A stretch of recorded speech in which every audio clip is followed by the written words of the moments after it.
कैसे आप सभी लोग, एक बार फिर से स्वागत है आपका हमारे YouTube channel study with Yogesh में।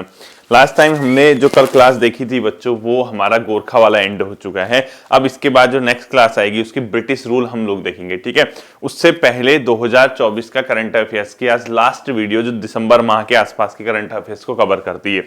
इसके बाद हम लोग क्या करेंगे, करंट अफेयर्स की क्लासेस मंथ में एक रखेंगे, ठीक है।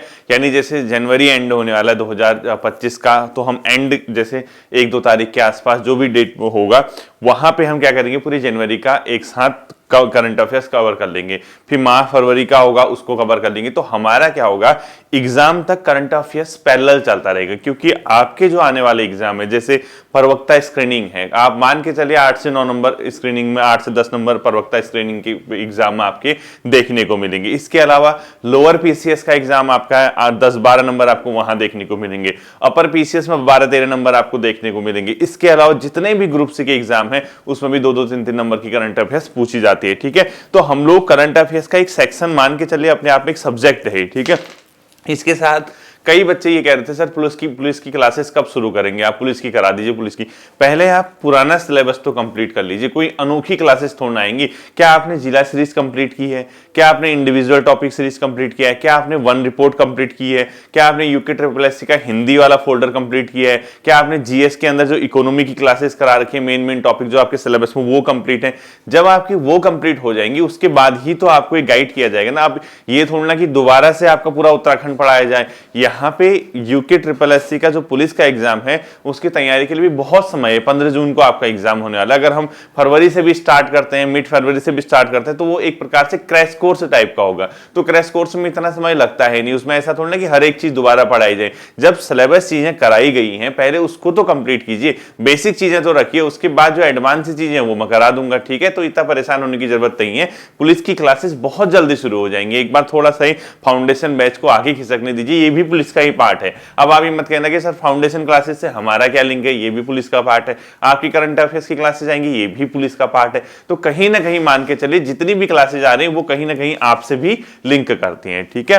तो करंट अफेयर्स की महत्वपूर्ण जो लास्ट 2024 के एंड के बच्चे 10-15 मिनट की क्लास होगी, ज्यादा नहीं होगी। देखना, जिमी कार्टर हाल ही में जिनका निधन हो गया बच्चों, किस देश के पूर्व राष्ट्रपति थे, ठीक है। लिखो, जिमी कार्टर जिनका हाल ही में निधन हुआ है वो किस देश के पूर्व राष्ट्रपति थे? तो USA, United State of America के पूर्व राष्ट्रपति, ठीक है। पूर्व राष्ट्रपति आपने पूरा लिखना है। जिमी कार्टर जिनका हाल ही में निधन हो गया वो किस देश के पूर्व राष्ट्रपति थे? यूएसए के राष्ट्रपति, पूर्व राष्ट्रपति थे। ये भी आपको ध्यान में रखना है, ठीक है। इसके साथ ही आपको पता होगा कि जो आईसीसी है, इंटरनेशनल क्रिकेट काउंसिल, यानी अंतर्राष्ट्रीय क्रिकेट परिषद, वो प्रत्येक वर्ष क्या करता है बच्चों, क्रिकेटर ऑफ द ईयर का अवार्ड देता है। यानी जैसे क्रिकेट के फॉर्मेट हैं, यानी 50 ओवर का फॉर्मेट जो होता है वनडे क्रिकेट कहलाता है। 20 ओवर का जो क्रिकेट फॉर्मेट होता है T20 क्रिकेट कहलाता है। एक 5 दिवसीय होता है जिसको टेस्ट क्रिकेट बोलते हैं। तो इस बार T20 cricketer of the year का अवार्ड 2024 में किसको मिला है? अर्शदीप सिंह को। भारत के ओपनर गेंदबाज हैं जो 20 ओवर के फॉर्मेट में, ठीक है। T20 cricketer of the year लिखो, T20 cricketer of the year, ये किसको मिला है बच्चों? अर्शदीप सिंह को, ठीक है। अर्शदीप सिंह, देखा होगा आपने, ये भारत के लिए ओपन गेंदबाजी करते हैं, ठीक है। तो T20 cricketer of the year को किसको अवार्ड दिया गया है? अर्शदीप सिंह को। ये भी ध्यान रखना, ठीक है। इसके अलावा जैसे आईपीएल होता है, इंडियन प्रीमियर लीग, इसी तरीके से कबड्डी भी होती है यहाँ पे, प्रो कबड्डी लीग जिसको बोलते हैं। तो हाल ही में प्रो कबड्डी लीग का खिताब किसने जीता है? तो हरियाणा ने जीता है, ठीक है। तो हरियाणा स्टीलर्स ने जीता है। देखो, प्रो कबड्डी लीग का टाइटल किसने जीता? Pro kabaddi league, pro kabaddi league का टाइटल किसने जीता? हरियाणा ने जीता है, ठीक है। लिखो, प्रो कबड्डी लीग टाइटल किसने जीता? हरियाणा ने जीता, ठीक है। हरियाणा स्टीलर्स। अगला लिखना आपको महिला one day cricketer of the year. जैसे आपको T20 cricketer of the year पुरुष में है ये, ठीक है। अब महिला one day cricketer of the year लिखो, महिला वनडे, यानी एक दिवसीय, ODI लिख दिया मैंने, ठीक है। वनडे इंटरनेशनल बोलते हैं इसको शॉर्ट में, ठीक। महिला one day cricketer of the year, cricketer of the year, ये कौन बनी है? स्मृति मंधाना, ठीक है। लिखो, स्मृति मानधना, ठीक है। स्मृति मानधना को क्या मिला है बच्चों? महिला one day cricketer of the year का अवार्ड दिया गया है। और इसको ये भी ध्यान रखना, जैसे कल जसप्रीत बुमराह को test cricketer of the year का भी मिला है, ठीक है। तो यहीं पे लिखो test cricketer of the year पुरुष में। भारत के पहले तेज गेंदबाज बने हैं बच्चों जिसको test cricketer of the year का अवार्ड मिला है, ठीक है, ऑफ द ईयर। ये कुछ क्वेश्चन पूछे भी जाते हैं, ठीक है। जसप्रीत बुमराह, ठीक है।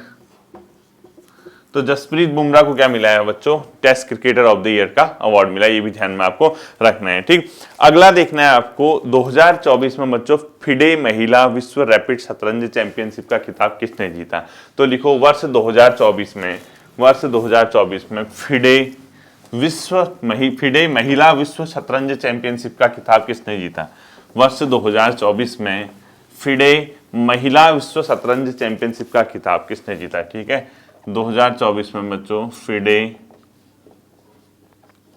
महिला, ठीक है, विश्व शतरंज चैंपियनशिप का खिताब किसने जीता? ठीक है, वर्ल्ड चेस चैंपियन, वर्ल्ड विश्व रैपिड शतरंज चैंपियन लिखो, विश्व रैपिड शतरंज चैंपियनशिप का खिताब किसने जीता? विश्व रैपिड शतरंज चैंपियनशिप का खिताब किसने जीता? अगर ये क्वेश्चन आपका पूछा जाता तो इसका आंसर है कोनेरू हम्पी, ठीक है। तो इसका आंसर लिखो कोनेरू हम्पी इनका दूसरा खिताब है इसमें। तो कोनेरू हम्पी ने जो है बच्चों 2024 न्यूयॉर्क में इसका आयोजन किया गया था, विश्व रैपिड शतरंज चैंपियनशिप का खिताब जीता वर्ष 2024 में, ठीक है। अगला लिखना राष्ट्रीय मानवाधिकार आयोग का अध्यक्ष किसको बनाया गया? यानी नेशनल ह्यूमन राइट्स कमीशन का अध्यक्ष लिखो, national human right commission NHRC, ठीक है। लिखो राष्ट्रीय मानवाधिकार आयोग के अध्यक्ष किसको बनाया गया है? राष्ट्रीय मानवाधिकार आयोग का अध्यक्ष यानी नेशनल ह्यूमन राइट्स कमीशन के अध्यक्ष कौन बने हैं बच्चों? ये बने हैं अपने आप में वी रामा सुब्रमण्यम, ठीक है, वी रामा सुब्रमण्यम,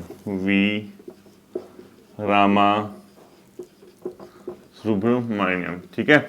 वी रामा सुब्रमण्यम को क्या मिला है बच्चों, मतलब क्या बनाया गया है? राष्ट्रीय मानवाधिकार आयोग के नए अध्यक्ष के रूप में इनको नामित किया गया है। वी रामा सुब्रमण्यम ये अध्यक्ष बने हैं राष्ट्रीय मानवाधिकार आयोग के, ठीक।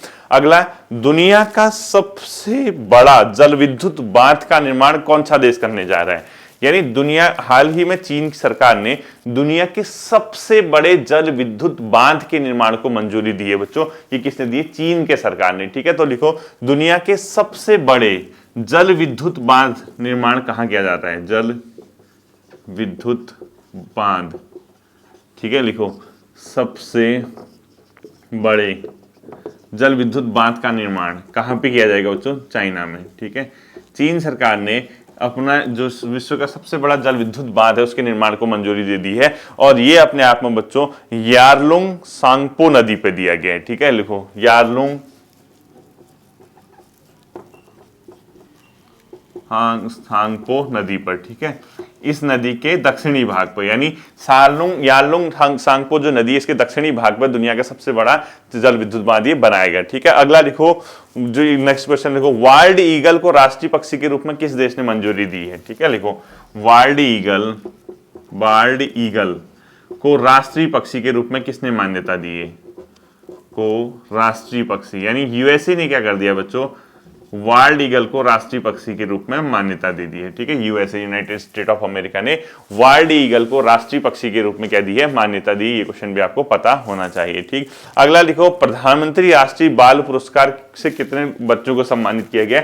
17, ठीक है। हाल ही में राष्ट्रपति द्रौपदी मुर्मू जी द्वारा क्या किया गया? प्रधानमंत्री राष्ट्रीय बाल पुरस्कार प्रदान किए गए जो कि 17 लोग बच्चों को दिया गया, ठीक है। लिखो प्रधानमंत्री राष्ट्रीय बाल पुरस्कार, ये कितने लोगों को दिया गया बच्चों? 17 बच्चों को दिया गया है, जो कि किसने दिया है? राष्ट्रपति जी ने दिया है। तो प्रधानमंत्री राष्ट्रीय बाल पुरस्कार कितने लोगों को मिला है? 17, ठीक। अगला लिखना है, travel and tourism development index 2024 में भारत की रैंक क्या है?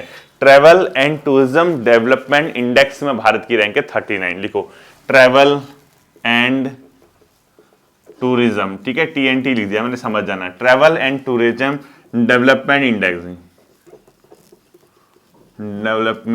इंडेक्स में भारत की रैंक, इंडेक्स इंडिया में समझना, ठीक है। मैं भारत की रैंक लिखूं, मैं इंडिया लिख दिया मैंने, ठीक है। मैं इंडिया कौन सी रैंक पे बच्चों? 39। यानी travel and tourism development index में इंडिया की रैंक कौन सी है पूछता है इस बार 2024 में, तो कौन सी है 39, ठीक है। यानी वर्ष 2024 में travel and tourism development index में भारत किस रैंक पे रहा, 39 पे। अगला लिखो, हिंदी के लिए साहित्य अकादमी पुरस्कार 2024 किसको दिया गया, गगन गिल को, ठीक है। लिखो हिंदी के लिए साहित्य अकादमी पुरस्कार 2024 से किसे सम्मानित किया गया, हिंदी के लिए साहित्य अकादमी पुरस्कार 2024, साहित्य अकादमी पुरस्कार 2024 से किसे सम्मानित किया गया बच्चों, गगन गिल। क्या हो जाएगा आंसर, गगन गिल को 2024 में हिंदी के लिए साहित्य अकादमी पुरस्कार से सम्मानित किया गया। ये भी आप लोगों को ध्यान में रखना है, ठीक है। अगला लिखना है आपको, 10वें अंतर्राष्ट्रीय वन मेले का आयोजन कहां पे किया जा रहा है, मध्य प्रदेश में। लिखो 10th अंतर्राष्ट्रीय वन मेले का आयोजन, अंतर्राष्ट्रीय वन मेले का आयोजन कहां पे किया गया, मध्य प्रदेश में, ठीक है। तो 10वें अंतर्राष्ट्रीय वन मेले का आयोजन कहां पे किया गया है, मध्य प्रदेश में। ये भी आपको पता होना चाहिए, ठीक है। अगला लिखना है आपको, भारत का पहला डायबिटीज बायो बैंक किस शहर में स्थापित किया गया, चेन्नई में, ठीक है। लिखो भारत का पहला डायबिटीज बायो बैंक की स्थापना कहां की गई है, चेन्नई में। कहां पे स्थापित किया गया बच्चों, ये चेन्नई में, ठीक है। देखो भारत का पहला डायबिटीज बायो बैंक कहां पे स्थापित किया गया, चेन्नई में स्थापित किया गया। ये भी आपको क्या रखना है, ध्यान में रखना है, ठीक है। तो भारत का पहला डायबिटीज बायो बैंक कहां पे स्थापित किया गया अगर पूछता है, तो इसका आंसर क्या हो जाएगा, चेन्नई में स्थापित किया गया है, ठीक है। अगला लिखना है आपको, आईएनएस निदेशक का उद्देश्य क्या है। हाल ही में बच्चों नेवी ने अपना एक नया पोतवाहन आईएनएस निदेशक लॉन्च किया है, जो विशाखापत्तनम से किया गया है। तो आईएनएस निदेशक का बेसिकली उद्देश्य क्या है, तो अगर ये क्वेश्चन पूछता है तो इसका उद्देश्य है बच्चों हाइड्रोग्राफिक सर्वेक्षण करना है, ठीक है। जो हाइड्रोग्राफिक सर्वेक्षण करेगा और जो नेविगेशन है, ठीक है, में सहायता करना है। तो लिखो आईएनएस निदेशक का उद्देश्य क्या है, आईएनएस निदेशक जो हाल ही में कहां से, विशाखापत्तनम से क्या किया गया, इसका अनावरण किया गया है, ठीक है। लिखो आईएनएस निदेशक का उद्देश्य, आईएनएस निदेशक का उद्देश्य, ठीक है। तो इसको हाइड्रोग्राफिक सर्वेक्षण,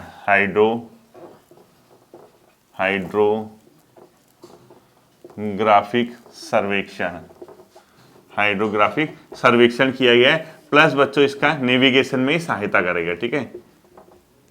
नेविगेशन में सहायता, लिखो नेविगेशन में सहायता करेगा। आईएनएस निदेशक हाइड्रोग्राफिक सर्वेक्षण के लिए किया गया है, ठीक है। अगला लिखना है आपको, Desert night air combat exercise किसके बीच है बच्चों, ये है भारत, फ्रांस और यूएई, संयुक्त राष्ट्र अमीरात, ठीक है, संयुक्त राज्य अमीरात। तो लिखो डेजर्ट नाइट, ये क्वेश्चन आता भी है पेपर में, ठीक है। Desert night air combat exercise, ठीक है। Desert night air combat exercise किसके मध्य है, इंडिया, फ्रांस और UAE, United State of Emirates, ठीक है। इंडिया, फ्रांस और यूएई यानी संयुक्त राज्य अमीरात, फ्रांस और इंडिया के बीच desert night air combat exercise का आयोजन किया जाता है, ठीक है। अगला लिखो, सैयद मुश्ताक अली ट्रॉफी 2024 किसके द्वारा जीती गई, मुंबई के द्वारा, ठीक है। सैयद मुश्ताक अली ट्रॉफी किसके द्वारा जीती गई बच्चों, मुंबई के द्वारा, ठीक है। वर्ष 2024 में सैयद मुश्ताक अली ट्रॉफी किसके द्वारा जीती गई, मुंबई के द्वारा जीती गई। तो ये थे आपके 2024 के एंड के कुछ महत्वपूर्ण फैक्ट, कौन से करंट अफेयर्स से संबंधित। अब यहाँ से 2024 का करंट अफेयर्स जो है, क्योंकि जो आपके मई और जून तक जो एग्जाम होंगे बच्चों, वहां पे जून जो आपका 25 है वहां तक जो एग्जाम होंगे वहां पे जो करंट अफेयर्स के क्वेश्चन आएंगे वो लगभग जुलाई 2024 से स्टार्ट होंगे। ठीक है, यानी एक साल पुराना करंट अफेयर्स महत्वपूर्ण रहता ही है, आप किसी भी एग्जाम में चले जाओ। और जो लास्ट के 3-4 महीने हैं उसमें तो बेसिक क्वेश्चन, जनरल क्वेश्चन आते हैं, लेकिन एक साल 1.5 साल पुराना क्वेश्चन जो बहुत हाईलाइट हुआ होगा वो 2 साल पुराना भी पूछा जाता है। ठीक है, तो अभी इसमें कई क्वेश्चन 2024 के अब ऐड होंगे। जैसे ही ये माह एंड हो जाएगा हम उस क्लास को एंड कर देंगे। ठीक है, आई होप कि ये फैक्ट आपके समझ आए ना आए, उससे क्या करना है ये तो आपको पढ़ने पड़ेंगे ना, क्योंकि एग्जाम का पैटर्न क्या है, फैक्ट बेस है। जो करंट अफेयर्स आती है यहाँ पे फैक्ट बेस आती है। ठीक है, आई होप ये आप लोग याद कर लेंगे, आपके काम एग्जाम में देखने को मिलेगा, तो आपको कहीं ना कहीं उस चीज से लाभ हो जाएगा। ठीक है, फिर मिलते हैं अगले सेशन पर, अपना ध्यान रखिएगा। Thank you.